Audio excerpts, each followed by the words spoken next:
안녕하세요. 종일 혼자 끙끙 앓다가 새벽에 글을 올려봅니다. 이러면 조금이나마 속이 후련해질까 싶어서요. 저는 올해 27살 여자이고요. 예비 신랑은 29살이에요. 먼저 저는 전문여고를 나왔고 전문대학에 진학했습니다. 원래 고등학교 졸업하고 곧바로 취업을 할 예정이었는데 고3 때 담임 선생님의 친구분이 교수로 계신 대학에 지원 한번 해보라고 권유를 하셔서 원서를 썼네요.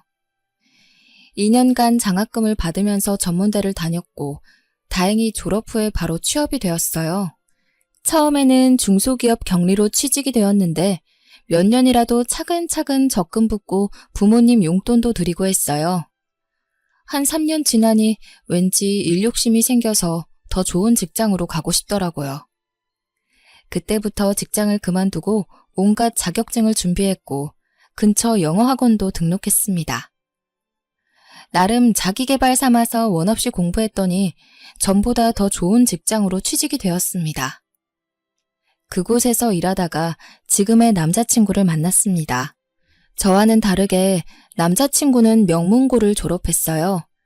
그뿐 아니라 대학교도 서울 명문 사립대를 다녔더라고요.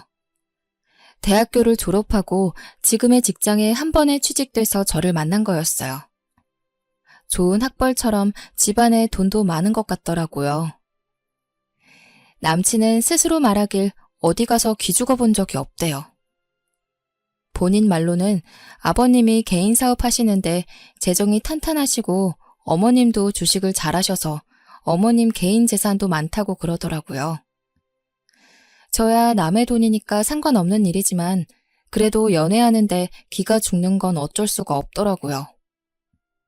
저희 부모님은 평범한 음식점을 하시다가 작년에 그만두시고 저희 남매에게 용돈을 받으시면서 생활하시거든요. 그렇다고 제가 불만이 있거나 한 건 아니에요. 워낙 부모님이 열심히 일해서 노후 대비를 잘 해놨으니 편하게 쉬실 수 있다고 생각해요. 저희도 저희 키워주신 보답으로 당연히 효도해야 한다고 생각하니까요. 이번에 남자친구 집에 인사를 드리러 갔습니다. 그런데 절 보신 이후부터 너무 기를 죽이시네요. 어머님은 제 인사를 받아주시지도 않고 먼저 휙 들어가시더니 밥 먹는 내내 아무 말씀도 안 하시고 표정도 어두우셔서 체할 뻔했어요. 과일을 깎아서 본격적인 얘기를 할 때 기다리셨다는 듯이 막말을 하시더라고요. 너는 고등학교도 실업계 나오고 대학도 전문대 나왔다던데 어떻게 그 직장에 취직이 돼서 우리 아들을 만났니? 요즘 같은 때에 전문대 나온 사람들도 취직을 시켜주니? 고졸이나 전문대나 뭐가 다르니? 하여튼 학벌이 짧은 집안이랑 상종도 안 하는 건데 에휴. 내가 얼마나 답답했으면 이렇게까지 말할까. 아니, 너네 부모님은 뭘 하시길래 애가 실업고 가겠다는데 말리질 않니? 너네 부모님은 대학도 안 나오셨니? 이렇게 급이 안 맞아서 어찌 결혼을 하겠다는 건지 원. 정말 눈물이 나오는 걸 꾹 참고 들었습니다. 집안끼리 경제적으로 비교된다고 생각은 했었는데 시어머니 될 분이 저리 대놓고 얘기하시니 기가 다 죽더라고요. 솔직히 저는 어디 가서 저희 부모님이 창피하다는 생각을 전혀 안 하고 살아왔거든요. 그런데 어머님은 저희 부모님마저 하등한 사람이라 그러시고 심지어 옆에 앉아있던 아버님도 아무 말씀 안 하시고 듣기만 듣더라고요. 그 자리에 남자친구는 멀뚱멀뚱 보고만 있고 제 편을 하나도 안 들어줬습니다. 그저 장난식으로 에이 엄마 그만해 이런 식으로 말하더군요. 솔직히 너무 미웠어요. 하지만 어머님은 거기서 끝나지 않으셨죠. 야, 솔직히 너 모아놓은 돈은 얼마나 있어? 당장 시집 올 수나 있겠어? 혼수를 해오려면 돈이 있어야 될 거 아니야. 가진 것 하나 없는 너희 집안에 너 결혼하면 줄 돈은 있대? 우리가 원하는 만큼 혼수해올 능력은 되냐고. 일방적으로 화만 내는데 한마디도 제대로 대답하지 못했습니다. 제 대답을 원하는 게 아니라 그저 자기 아들이 가방끈 짧은 여자랑 결혼한다는 게 못마땅해서 따발총 쏘듯이 말한 거였죠. 만약 제가 한마디라도 대답했다면 갑자기 말대답한다고 안 좋게 볼 것 같아서 조용히 듣기만 했습니다. 어머님은 혼수해올 돈이라도 있겠냐며 저를 깔보고 있었지만 사실 5년 동안 악착같이 모아서 8천만 원 모아놓은 상태였고요. 처음부터 저는 집에서 도움받을 생각 없었어요. 그래서 8천만 원 열심히 모았으니 이 돈이면 얼추 해볼 만하다고 생각해서 간 거였어요. 그리고 저희 엄마는 음식점 그만두시고 열심히 돈 버셔서 5층짜리 원룸 건물을 샀었거든요. 물론 저도 저희 부모님한테 좀 도와달라고 말할 수 있지만 처음 얼굴 보는 자리에서 대놓고 저를 뭉개버리시니 돈 있다고 말하기도 싫더라고요. 그리고 솔직히 말해 남자친구는 가방끈만 길지 월급의 대부분을 전부 자기가 사고 싶은 것에 다 써버렸습니다. 저는 부모님한테 용돈도 드려야 하지만 남자친구는 부모님한테 용돈도 안 드리고 월 300만 원을 본인을 위해 전부 쓰더라고요. 저는 어렸을 때부터 부모님이 아끼고 절약하는 모습을 보고 자라서 그런지 남친의 그런 모습이 이해되지 않았는데요. 예비 시부모 얼굴 한번 보고 나니 전부 이해되더라고요. 첫 만남부터 돈돈거리는데 돈이 세상의 전부인 것 마냥 구시더라고요. 남친 부모님 뵙고 온 날 집에서 혼자 펑펑 울었네요. 이래서 마음 맞고 레벨 비슷한 사람들끼리 만나는 거라는 말이 있었나 봐요. 그래서 저는 돈에 욕심 부리지 않고 악착같이 돈 모을 수 있는 남자 만나려고 했습니다. 지금 남자친구와 결혼하고 싶은 마음이 전부 사라져버렸거든요. 며칠 동안 남자친구 연락 전부 무시하고 잠적했습니다.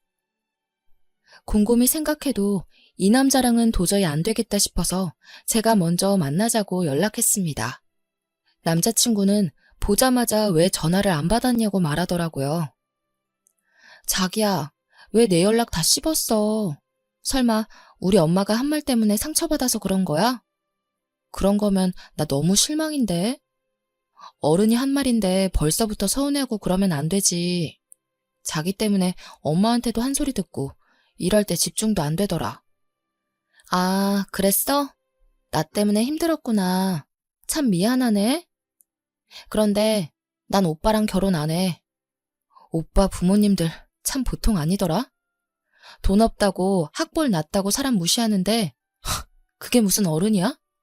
참된 어른은 지혜를 봐야지. 너희 부모님은 어른이 아니라 무슨 떼쟁이 같던데? 야, 그게 무슨 말버릇이야. 너 지금 우리 부모님 욕했냐? 네가 가진 거 없는 건 사실이잖아.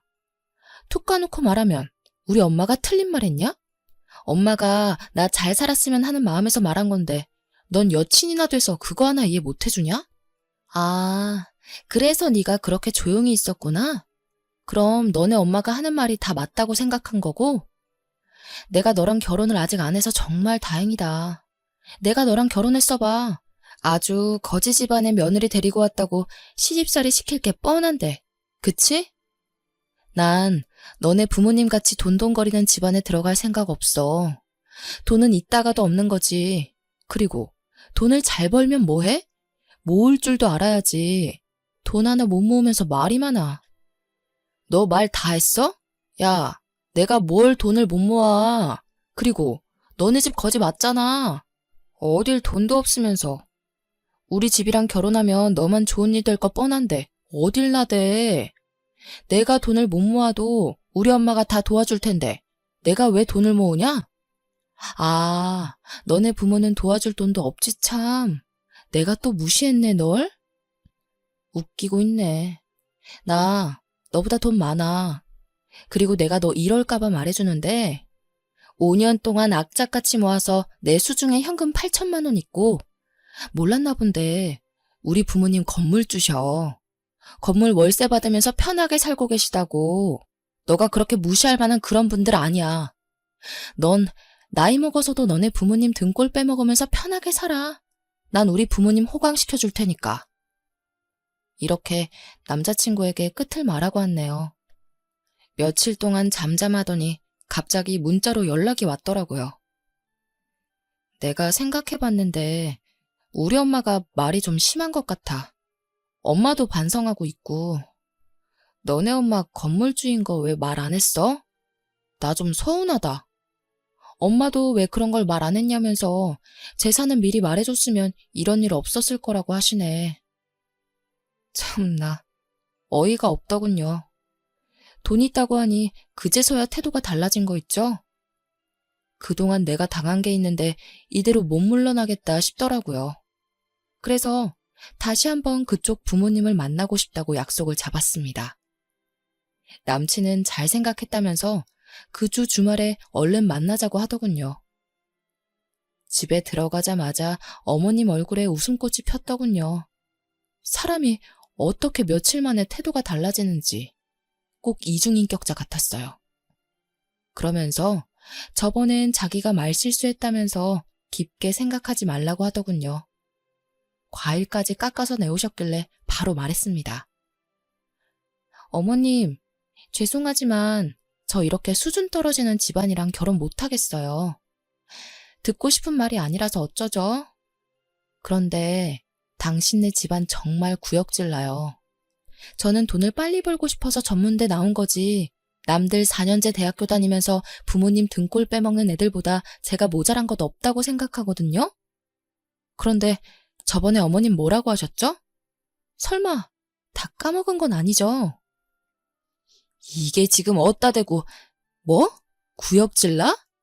네가 가진 게 없으니까 우리가 그만큼 돈을 바라는 건 당연한 거 아니야. 적당히 거지 집안이어야지. 전문대 나와가지고 바로 중소기업이나 취직한 주제에 우리 소중한 아들 채가려고 했잖아. 네가 뭐 잘났다고 나한테 이딴 말을 짓거려? 저는 자세를 고쳐 앉고 똑바로 말해줬더니 어머님은 그것마저도 기분 나쁘다며 악을 지르시는 거예요. 자기가 남을 무시하는 건 당연한 거고 자기가 무시당하니 기분이 나쁘다는 거죠.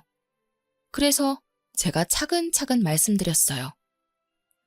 어머님, 저는 어른하고 결혼하고 싶어요. 그쪽 소중한 아들은 부모님한테 보고 배운 게 없어서 그런가 어른이 되려면 한참 멀었더라고요. 적당히 수준 떨어지셔야죠. 그쪽 아드님 인품이 얼마나 떨어지는지 가정교육으로 그걸 잡아줬어야 하는데 어머님이 오냐오냐 키웠으니 얼마나 못 배웠는지 알만하네요. 또 못 참고 제 말을 툭툭 끊어내며 손가락질 하더라고요. 저한테 당장 그 입 다물라며 빽빽 소리 지르시길래 종지부를 찍었습니다. 아이고, 나이 드신 분도 이렇게 못 배워 먹어서야. 어머님, 적어도 화가 났을 때는 남의 말을 먼저 끝까지 듣고 나서 그 후에 조곤조곤 말하셔야죠. 저도 초등학생 때 배웠는데 어머님은 그런 기본적인 예의를 모르시네요. 아, 못 배우셔서 그런가? 그렇게 말했더니 옆에 있던 남자친구가 제 뺨을 때리는 겁니다. 너 미쳤냐면서요. 그리고 어머님도 어디서 저런 여시 같은 게 굴러들어왔냐면서 머리채를 잡으려고 하길래 끝까지 평정심을 잃지 않고 말했습니다. 손부터 나가는 게 도덕적인 행동은 아니잖아요. 이 집안은 상대방 말이 듣기 싫으면 손부터 나가나 봅니다. 제가 어떻게 저런 사람이랑 결혼해서 평생을 남편이라고 믿고 따르겠어요. 그리고 어머님, 제대로 된 대학도 안 나왔다고 저 계속 무시하시는데 지금 보면 꼭 대학을 나와야 똑똑하고 품이 있는 건 아니네요. 대학을 나와야 똑똑하고 품이 있는 건 아니네요. 지금 이렇게 머리채 잡으려고 하는 거 엄청 격식 떨어지거든요. 아, 그리고 한 번만 더 제 몸에 손 올리시면 고소할 거예요. 이제 가족 아니고 남남이잖아요? 이렇게 또박또박 말씀드렸더니 어머님 뒷목 잡고 나 죽는다면서 쓰러지려고 하는 거예요. 남자친구는 꼴도 보기 싫다고 당장 이 집에서 나가라고 소리치길래 저도 이딴 집구석에서는 더는 못 있겠다면서 나왔어요. 아참, 그리고 저만 뺨 맞으면 억울하니까 남자친구 그곳도 발로 차고 나왔어요. 남자친구는 외마디 비명과 함께 쓰러지고 어머님은 억울하신지 자기 아들 쳤냐면서 제 머리카락을 잡으려고 하시길래 밀쳤습니다. 손대지 말라고 방금 전에 말씀드렸는데 금세 잊으셨더라고요. 저는 맞은 만큼 똑같이 되갚아준 것 뿐이니까 너무 화내지는 마세요. 앞으로 보는 일 없었으면 좋겠네요. 아, 그리고 한 가지 충고하자면 아드님 장가 보내고 싶으시면 그 넓은 치마폭에서 내려놓는 게 좋으실 거예요. 안 그러면 평생 죽을 때까지 아들 뒷바라지하면서 사셔야 할 것 같아서요. 그렇게 한바탕 저지르고 엘리베이터를 타는데 다리가 후들거려서 죽는 줄 알았네요. 사실 어제부터 어떻게 말할지 생각하고 왔거든요. 다행히 외운 대로 잘 말하고 온 것 같아서 뿌듯하더라고요. 돌발 상황에 제가 이렇게 잘 대처할 줄 몰랐는데 저도 스스로 놀랐네요. 10년 묵은 때를 씻겨내린 것처럼 속이 시원했습니다. 집에 도착해서 기분 좋게 침대에 누워있는데 전 남친의 누나 되는 사람이 저한테 문자를 보냈더라고요. 그것도 아주 장문으로 짓거려놨더라고요. 야, 네가 우리 집에 무슨 짓을 하고 간 줄이나 알아? 격식 없고 수준 떨어지는 건 너야. 정신 똑바로 차리고 살아. 너, 내 눈에 띄면 죽을 줄 알아? 걸레 같은 게 어딜 사리분간 못하고 우리 집에 침을 뱉어. 그 집안은 하나같이 전부 격식이 떨어지는 말만 내뱉나 봅니다. 그냥 무시할까 하다가 열받아서 저도 결국 답장을 보냈네요. 저는 혼전순결이라 당신한테 그런 말 들을 여자가 아니에요. 남들이 다 본인 같은 줄 아세요? 수준이 맞아야 대화를 할 텐데 이렇게 혼자 짓거리셔서는 대화가 안 통하네요. 여러분들은 제 사연 보고 어떻게 생각하실지 모르겠지만 저는 적어도 제 할 말 다 한 것 같아 속은 시원하네요. 가진 것 없다고 조용히 살아야 되는 건 아니잖아요. 반대로 돈 많다고 남 무시하며 살 수 있는 것도 아니고요. 제가 고분고분 듣고만 있다고 성격까지 고분고분하다고 생각하신 것 같은데 저는 할 얘기는 다 해야 직성이 풀리는 성격이라서요. 그나저나 전 남친이랑 같은 회사는 이제 어떻게 다닐지 막막하네요. 그래도 이런 쓰레기는 다시 만나지 않도록 조심하면서 살아야겠어요. 다시 좋은 남자 만날 수 있겠죠? 제 사연 들어주셔서 감사합니다.